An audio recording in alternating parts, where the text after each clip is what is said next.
Hey, what's up, guys? Welcome back to Guys That Magic. This is Hunter and Shane. Say what up, Shane. What up, nerds?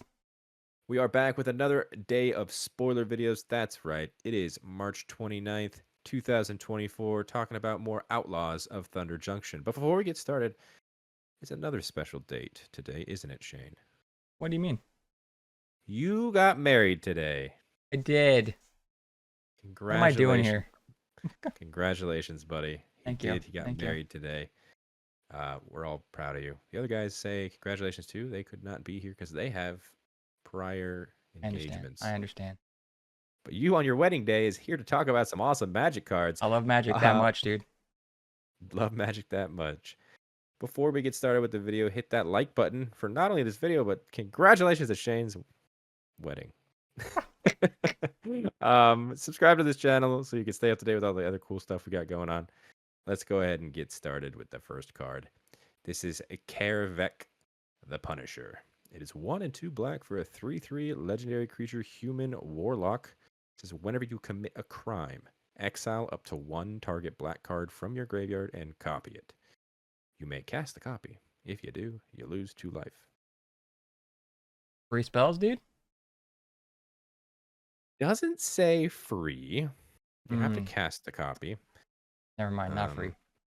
Not free. You do get the kind of added benefit of a flashback cost of the spell itself, but you lose 2 life on top of it. So Yeah, well, it's an interesting card. The artwork is super cool. yeah. I think it's having access to your graveyard again, though, is pretty strong. So we'll see if some deck can utilize it. Killing people's creatures gives you access to more kill spells. I mean, right? just targeting anything, but yeah. Like that's on the stack, right? When you commit the crime, you're casting to target, and then can you get the same card back? Sure. I'll let you have it. Question. Yeah, let me have it. Comment down below. I'm not completely sure on how that stack works. You may cast a copy. So I know sometimes there's cards that like sack something and then you can grab something back. You can do the same thing. I don't know. This could be cool. Yeah. We'll talk about it more when we get to our Commander Grades video, obviously. But Kaervek starting it off the video strong. Pretty good. Punishing our opponents. Next up, it's Rakdos Joins Up. It's 3, a black and a red for a legendary enchantment. It says when it enters the battlefield, return target creature card from your graveyard to the battlefield with 2 additional +1/+1 counters on it. And whenever a legendary creature you control dies, Rakdos Joins Up, deals damage equal to that creature's power to target opponent. Wow. Yeah, that's this good. Is another one of those 5-mana spells. Bring back the Atraxa you pitched into your graveyard. Yeah, that's Atraxa comes in real good with 2 counters on it, and if you want to kill the Atraxa that comes in, it does that 9 damage to your face. Yeah, I love this recursion. Big fan. Yeah. Wonder if David would like this. You think David would like this? I think he would. Yeah. I mean, it seems good enough to where. I mean, even if you sack your own stuff, you're dealing damage to their face. That's true. If you like put a whole bunch of things on a legendary creature and then sacked it, that you can just bring back, do that, deal damage to whoever you want. But in a standard environment, you can do that as well. Seems good. Like the 5 mana is pretty expensive, but for what you're getting out of it, I think it's worth it. I think so too. I'm excited for these Joins Up cards. They seem pretty good so far. I agree. Let's move on to this next card. It is Pitiless Carnage. It's 3 and a black for a sorcery. To sacrifice any number of permanents you control and draw that many cards, it has a plot of 1 and 2 black. Okay. What? Yeah, there you go. Sack all your stuff, draw that many cards. That's really You don't good. like any of the stuff you already have? That's fine. Yeah. You could be having a bunch of little tokens and draw a bunch of cards. Like, what? Okay. And then you could have other triggers that, like, gain 1, drain 1 when this happens. Like, there could be a lot happening here. Yeah, dude. Just sack all of your lands and draw that many cards. Seems good. Well, I don't know about that. That's a little... Unless you're playing Graveyard Recursion, I don't know about that. I don't know. I think it's an interesting card. Like you said, if you have a whole bunch of tokens, you can sack the tokens for card draw. You can plot this away until you have that actual board state where you want to sack everything. True. Plot is a is a mechanic that I'm liking more and more. Yeah, and we just saw you can sack a legendary creature if you wanted to draw a card and deal that damage with Rakdos. Yep. So Yeah, we've got synergies. they're multiplying, dude. That's exactly right. Let's talk about this next crazy looking card. This is Caustic Bronco. It is 1 and a black for a 2/2 creature, Snake Horse Mount. That is a terrifying picture. And it also says, whenever Caustic Bronco attacks, reveal the top card of your library and put it into your hand. You lose life equal to that card's mana value if Caustic Bronco isn't saddled. Otherwise, each opponent loses that much life. It's got a saddle of 3. It's like a bob, but then it's like a bob that hurts your opponent if it's saddled. Yeah. A snake horse. It's terrifying. What is this picture? I really don't know. The scales all over the horse itself. It's like that's creepy shit, dude. Like, I can imagine Wizards going to, who wrote Brent Hollowell. I imagine them going to him and with the prompt of, we want a snake horse, and him going, I'm on okay, it. I'm on it. Yeah, see what I can do. what happened, Brent? This is terrifying. It's face of a snake with the body of a horse. I love it. But do you like the card? No, the card itself is cool. Obviously, it gives you that extra card draw advantage kind of thing. I mean, you lose life equal to the mana value if it's not saddled. So you do have to tap something with 3 power if you want it to deal, I don't know, damage to your opponent. Like if you're running just big card spells in your deck, and you know that you can just start hitting them for that much life. Yeah, like if this is saddled, dude, I really like this. It also says the word each, not a. So it's hitting all of your opponents for that. That's nuts. And Commander, that sounds really good, dude. Yeah, definitely a lot of fun there. Let's go ahead and move on to another horse mount, shall we? This is Calamity, Galloping Inferno. It is 4 and 2 red for a 4/6 legendary creature horse mount. It's got haste, and it says whenever Calamity Galloping Inferno attacks while saddled, choose a non-legendary creature that's saddled at this turn and create a tapped and attacking token that's a copy of it. Sacrifice that token at the beginning of the next end step. Repeat this process once. It's got a saddle cost of 1. Or what? Wait, repeat what process? So you make another token. A tapped and attacking? Yeah. Mm. So you get two tapped and attacking. You get 2 tapped attack. Yep. Yeah, why doesn't it just say that? I don't know. That's weird the way that's worded because it's like it's repeat this process and that's after the sentence of sacrifice the next end whatever. This seems like a good card because normally the card that you're the card that you're saddling isn't attacking, right? So you're kind of like slowing yourself down, but now it's just full force, dude. It's like whatever's crewing it or saddling it's also going for the face. Would you like to hear something very cool? Please. I like hearing cool things. Okay. So imagine turn 5. Okay. Turn 5, you play a Terror of the Peaks. Okay. Turn 6, you play this. You use the Terror of the Peak to saddle it. You get 2 more Terror of the Peaks. Those trigger off each other. I think that drains your opponent in standard to 0. Pretty cool. Yo, they're putting in some spicy things in standard right now, dude. Like, what is happening? Yeah. These combos shouldn't exist in standard. We'll get to the next combo in a minute. Yeah, I'm alluding to it. Yeah, it's pretty nuts. But yeah, Calamity I think is pretty good. It's cool that it's legendary, so you can kind of build it as a commander if you really wanted to. Yeah, it could be like a pseudo Kalia or the other one that you played. Was that one you played? Help me. I don't know. Yeah, it was the one that like it was like you made a Kalia deck, but you had to like pay to do her ability or something. You're talking about Alicia. Similar thing where it's always things that are like tapped and attacking. It's kind of cool. Yeah, it's true. I mean, you have to sack these tokens, so you don't get the cheat in stuff. But that's true. I like this card, especially for standard. When I read that interaction, I was like, oh, that's gonna be fun. Draining someone in 1 turn, pretty good. Yeah, pretty good. Speaking of draining people in 1 turn, let's talk about this next card. It is Rush of Dread. It is 1 and 2 black with a plus sign. because it's a sorcery that has spree. So you get to pay +1 for target opponent sacrifices half the creatures they control rounded up, or you could pay a +2. Target opponent discards half the cards in their hand rounded up, or a different +2. Target opponent loses half their life rounded up. Now that Yep. last one for 5 mana, pretty good. Here is the thing we're alluding to in standard. Let's imagine this for a second. Turn Okay. 4, you play Bloodletter of Aclazotz. You know that creature that says whenever an opponent loses life on your turn, they lose twice that much life? Yep. Well, turn 5, you play this card for 5 mana. They lose half their library. I mean, they lose half their life. Well, Bloodletter says they lose the other half, so Yeah. they're dead. That's so dumb, dude. Mm-hmm. The fact that it's rounded up too just kind of is like, you're super dead. You're super dead. Yeah, that's dumb. Fun. Why is there a 2-card combo in standard? Mm-hmm. I guess it's not really a combo. We can't say it's a combo, right? It's just a synergy. Yeah, because I feel like most decks in mono black, if they're going to run this combo, turn 1, 2, and 3 is probably just all removal spells. True. Keeping the board clean, yeah. Turn 4, Bloodletter. Turn 5, win.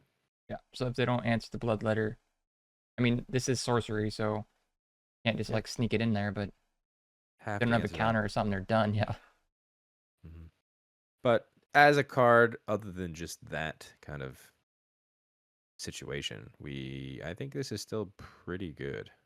I still think, yeah, the fact that it has you sacrifice half your creatures and then discarding, both of those modes could go in what's it called? That dumb mono black discard reanimation thing that David made.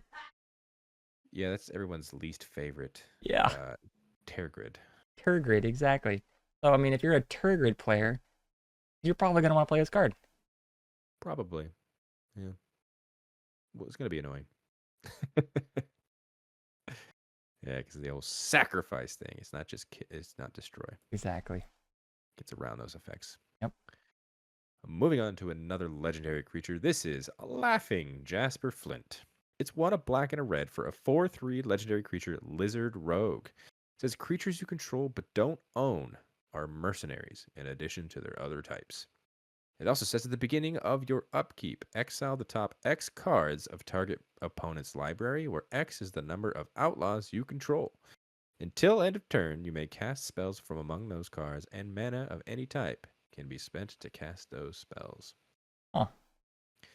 Yeah, this would be really cool in the new Gonti deck that kind of wants to cast your opponent's stuff, except it is the wrong colors. I was gonna say, I don't think you could put that in that deck, but Mm-hmm. this is exactly what you want to do in that deck. So that's very weird that it's not a color pair, but whatever. Yeah, but once again, we have another caring about mercenary card. Makes them outlaws because mercenaries are outlaws. I don't know. What do you think about this card? I think it does shenanigans that I typically don't do, but I can respect that that's a powerful ability. I can respect that stealing things from your opponent normally is not, like, people don't enjoy that happening to them. So. Not particularly. Yeah, I think this would be good in the outlaw deck. Possibly. Keep my eye on it. So keep your eye on it. Also, Laughing Jasper Flint, these 2 sword things he's got. Once again, these like energy swords from Halo. Yeah, they're all over the place. Pretty cool. Guess who's back in the game of Magic? We got Breeches. Last time we saw Breeches was literally just a couple sets ago. This is Breeches the Blastmaker. It's 1 a blue and a red for a 3/3 legendary creature, Goblin Pirate. It's got Menace. It says whenever you cast your second spell each turn, you may sacrifice an artifact. If you do, flip a coin. When you win the flip, copy that spell. You may choose new targets for the copy. When you lose the flip, Breeches the Blastmaker deals damage equal to that spell's mana value to any target. So you get no downside. I'm gonna say, so it's tails you win, tails heads you win. Yeah, it's heads you win, tails you lose. Yeah, but you don't. Heads I win. Yeah. That's what I meant to say. I was trying to allude to the deck that David plays. Yeah. I mean, this is And a cool. Steven. Yeah, and Steven, you're right. This is a cool version of Breeches. Do you think this goes in the new precon that's going to be caring about your second spell? But it also cares about you having an artifact to sacrifice. If you build it in the way that you will have artifacts, then yeah, I think True. so. I think I this guess. goes Yeah. probably in the coin flip deck too. Yep. I could see that for sure. I was just mainly since that new precon's coming out that has to do with casting your second spell. I'm wondering. I guess we haven't seen the full deck list, right? So maybe there is more things that make artifacts and like tokens and whatnot. Mm-hmm. If that's I the think case, Bridge is put it pretty in there. cool. Once again, he's part of the crew. Um, but yeah, the crew's getting bigger and bigger, I feel like. What crew? But What are we talking about? talking about Oko's crew. This is like Breeches, the Oh, Blastmaster. Whenever it has like comma, the blank is part of the crew. got it. The one's going after the vault. Got it. Pretty much, yeah. Once again, we'll talk about this when we do our Commander Grades video. Next up, One Last Job. It's 2 and a white with a plus sign. It's a sorcery that's spree. You can pay an additional 2 to return target creature card from your graveyard to the battlefield. You can pay an additional 1, return target mount or vehicle card from your graveyard to the battlefield. And you can pay an additional 1, return target aura or equipment card from your graveyard to the battlefield attached to a creature you control. Is this good enough? You tell me. Would you put this Hmm. in? You currently are building the old Eriette deck. Eriette, yeah. Yeah. Would this be good in that deck? Because you can return an aura to the battlefield. Maybe it costs 4 to do that, so that is I guess that's good. I was mainly thinking like, I don't know. I honestly don't know how to evaluate this. I was like, I'll tell you what. Tell me something I'm missing. This is a mono white reanimation spell. True. For 5 mana, you just return a creature to the graveyard to the battlefield. And mono Well, that's white. not for 2. I said for 5. I thought. I think you said for 2, but I'll let you slide. Okay, for 5, you just return a creature card from the graveyard to the battlefield. How often do you see that in mono white? Not very often, but that's still 5. So I get it. And it's that sorcery, so there's no sneaking anything in, you know. Yeah, but mostly in like reanimation spells in mono black are That's in true. the 5 mana range for standard. So I think the way that I would evaluate this is that it seems balanced. Seems balanced. It just seems balanced. It's not nuts. It doesn't seem broken to me. It seems I do like all the modes on it, so it's very, very versatile. But at least to me, it's not screaming broken. True. I mean, also interestingly enough, it's 4 mana to return a creature as well if it is a mount or vehicle. Exactly. That's true too.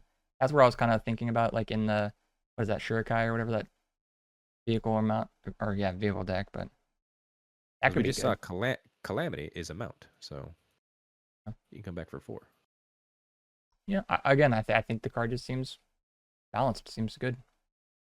Mm-hmm. I think so too. Let's move on to the next card. It's Ornery Tumblewagg. It's 2 and a green for a 2/2 creature brushwag mount. This is at the beginning of combat on your turn. Put a +1/+1 counter on target creature. Whenever Ornery Tumblewagg attacks while saddled, double the number of +1/+1 counters on a target creature. It's got a saddle of 2. Not a bear. Not a bear. It's 3 but for 2/2. It's still a 2/2, and I think that for me, I have Descana on the brain because I played her so recent, and this could go very well in Descana, making things bigger than their base power of 2/2. That seems good. Play this on turn 3, and it becomes a 3/3 immediately if you want to put the counter on itself. True. And it still has the base power of 2/2, so. Then whenever it attacks, it can double the counters on itself. Yep. I don't think this is a bad card. Out of hand pretty quickly. I kind of agree. I can see, like in standard, do you think though? Maybe. Yeah. I think. Yeah. Dude, it's pretty good in standard. You run four bristly bills, and you run 4 of these. A turn 2 bristly bill, turn 3 this. That could be pretty tempo-y and just run away with the game. Yeah, you also got the evolving card that comes in with counters, and every time something that's bigger that comes in, it gets another counter. Yeah, I like this card. I do too. And up next, we were talking about Eriette. Look, we got a new one. It's Eriette the Beguiler. It's one, a white, a blue, and a black. For a 4/4 legendary creature human warlock, it's got lifelink and says whenever an aura you control becomes attached to a non-land permanent an opponent controls with mana value less than or equal to that aura's mana value, gain control of the permanent for as long as that aura is attached to it. Very interesting, a kind of a theft deck compared to the other one. What do you think? Definitely going down a different avenue. We talked about this, and I am kind of sad that it has that blue. I get that it's doing another like thing, so it makes sense to have blue attached to it. But like, I wanted to put this in the Eriette deck that I'm building, but yeah, obviously not. But it just seems good. I think that they're both doing different things with the auras, which is really cool. One cares about draining, one cares about stealing. I think they're both viable. She also seems very fun. The stealing does have a restriction on it that I think is very weird. Your auras need to be a higher mana value than the thing you want to steal, which That's is true. very limited. Because I feel like a lot of the things that you want to put on your opponent's stuff, Right. most auras are kind of cheap. Yeah. From building this, So we're building the aura version of it right now. I would say the majority of your auras are going between 2 and 3. I mean, there are a lot of ones, obviously, but the 2 and 3, I would say, is like the sweet spot. So you're stealing that kind of stuff. it's interesting. But once again, also part of the crew. Wanted. I like her. I'm sure someone's gonna brew something spicy with her. Let's move on to Claim Jumper. It's 2 and a white for a 3/3 creature rabbit mercenary. It's got vigilance and says when Claim Jumper enters the battlefield, if an opponent controls more lands than you, you may search your library for a plains card and put it on the battlefield tapped. Then, if an opponent controls more lands than you, repeat this process once. If you search your library this way, shuffle. They multiply like rabbits, dude. You got it. Look at that. I see that. I Like, see what's going on here. that's crazy. It's like that opponent just has 2 more lands than me. I'm gonna go get up to them. You're just hopping around. This reminds me of a one-time Keeper of the Accord Hunter, and I think that card is stupid because you got so many planes off of it. But it's cute. It's a jumping rabbit. Really like the fact that they go into play, not just your hand, like something like a Archaeomancer's map. True. That puts it into your hand. It's really cool. I like this card. Yeah, I could For see it 3 being mana. played. Moving on to Archmage's Newt. This is 1 and a blue for a 2/2 creature salamander mount. It says whenever Archmage's Newt deals combat damage to a player, target instant or sorcery card in your graveyard gains flashback until end of turn. The flashback cost is equal to its mana cost. That card gains flashback 0 until end of turn instead if Archmage's Newt is saddled. Saddle cost of 3. That's a good bear. Or Newt. That's a good Newt bear. Good Newt Bear. Saddle mount. Yeah. Salamander. Dude. Free flashback. I was gonna say that's a free spell basically. That the ceiling of that is a free spell. I like that ceiling. And the floor is your card just has flashback. That's pretty good. Yep. It is pretty good. Granted, it's got to I deal like combat damage. And the saddle cost is 3, which means you're gonna have something kind of big. But Big. I don't Yeah. know. I like it too. It is in blue, so you're gonna be having a lot of those spells. This one could go into that deck that you were talking about, casting multiple spells. Mm-hmm. True. Gonna have a graveyard full of spells. Be cool to get It's them true. back. And they're free, so they actually trigger if there's a second spell. It's relevant. I like this bear, Newt, salamander. Yeah, I like it too. Let's go ahead and move on to a new legend. This is Obeka, Splitter of Seconds. It's 1, a blue, a black, and a red for a 2/5 legendary creature, Ogre Warlock. It's got Menace. It says whenever it deals combat damage to a player, you get that many additional upkeep steps after this phase. What? Yeah. Oh, yeah. That's fun. This is going to be everyone's favorite new build around commander. 100%. It's different. You get that many additional upkeep steps. Yep. So if you've got a lot of things in your deck that say on upkeep something something happens, Yeah. make that many upkeeps. It's a lot of upkeep triggers. It's like the kind of The doctor we Doctor saw in Who. Doctor Yeah, Who. yeah, yeah. Mhm. I'm about to say that too. I was gonna say maybe this deck starts caring about time counters. Because like, what else? I mean, I know that there are a lot of things that happen on your upkeep, but the first thing that shot to my mind was the time counters. Yeah, that'd be really cool. Yeah, it is. It is I know. definitely different. This is really cool. I might build around this because it is like just put this, make this power greater, and then you're gonna have so many upkeeps, giving this menace so it's easier to hit in for damage. Very Yeah. cool. Yep. You're living on borrowed time. This is a Becca. pretty. This we will definitely deep dive into this on the commander grades. I'm sure all of us will have Mm-hmm. something to say. Definitely. And the final card we are talking about today is Stoic Sphinx. It's two blue for a 5/3 creature Sphinx. It's got flash, it's got flying, and says it has hexproof as long as you haven't cast a spell this turn. Seems pretty good. That's weird though, because won't it count itself as casting a spell when you flash it in? That's true. So you're hoping to flash this in on your opponent's end step, and then you just get a 5/3 flyer that you can just keep I guess that's true. attacking with. Yeah. And Okay. you can't interact with it because you're not casting anything. You're just beating someone with flyers. This is just like a limited bomb then, dude. You're just Mm. you're banking on the fact that you're not casting spells. Yep, you're like, just take 5 more. Just take 5 more. As long as you can't block my flyer. Yeah, which in limited flyers are pretty freaking strong. Mm-hmm. I completely agree. This is definitely a limited all-star. Yeah. And I hope I open this for my pre-release. You're gonna have a good time if you do. Definitely. I don't think it'll be played in obviously those like blue tempo decks because Jin is way too big and you actually do care about casting spells in that, so I don't know if this is Yep. actually gonna be seen in standard, right? Maybe. Don't know. Maybe. We'll see. But yep, that is going to do it for us today. If you guys like that video, hit that like button. Subscribe to the channel if you haven't done so already. Once again, we're putting up content all the time. Don't miss out. Subscribe. Before we wrap things up even further, let's go around and talk about what our favorite cards were. I'm going to start with you, Shane. What was your favorite card that we talked about today? You're gonna go around and you're gonna start with me, so you're not gonna start with yourself? Okay. Mhm. Good thing. Okay. I think my favorite card is gonna be the Obeka, the new additional upkeep potentially commander. Seems interesting. Yeah, definitely. That would have been mine, but I'm actually gonna go ahead and go Rush of Dread, just because I can mill and not mill, I can drain my opponents for half their life. Like I said, that Bloodletter of Aclazotz, that little combo there sounds pretty spicy to me, and I kind of want to do it. Seems mean. It does seem mean. But yeah, comment down below. What was your guys' favorite card that we talked about today? Always interested to hear what you guys have to say. Maybe we missed something when evaluating one of these cards. Let us know as well.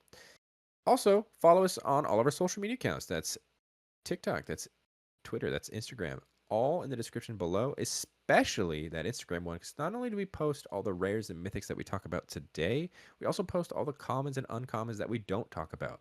And if you guys like one of the commons and uncommons enough, hit the like button on that picture, and we will talk about the most liked commons and uncommons that we did not talk about from our Instagram on the final day of spoilers. So yeah, don't miss out. On the screen right now, those are all of our Patreon subscribers. Thank you guys so much for your added support. It means so much to us. If you guys wanted to see what they're seeing that's not here on YouTube, check the description as well for our Patreon and consider subscribing. And until the next video, hope you guys have a great rest of your day. Peace. Yeehaw, nerds!